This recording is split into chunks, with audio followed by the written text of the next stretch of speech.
Kim aytdi Leo Messini musulmonlarga hech qachon yaxshilik qilmagan deya? Aslida ehsonni, xayriyani eng kattasini Leo musulmonlarga qilgan. Va hozir men sizlarga buni batafsil aytib beraman. Siz esa meni kanalimga obuna bo'lib qo'ying. Eslatib o'taman, bu Messini hurmat qilishingiz uchun asosiy sabablardan biri bo'ladi. Unda boshladik.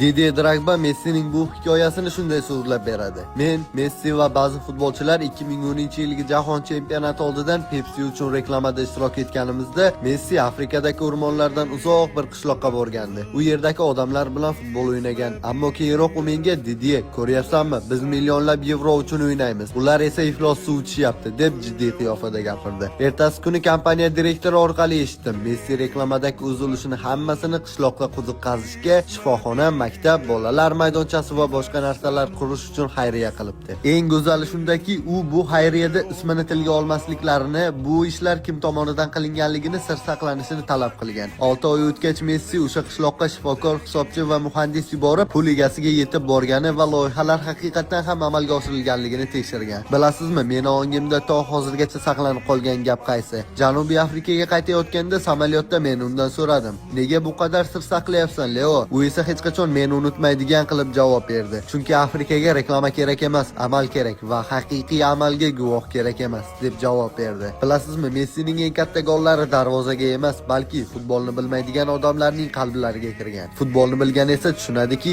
Messi tarixdagi eng yaxshi futbolchi. Kardurana kadar, aşk mezara kadar, sakın ha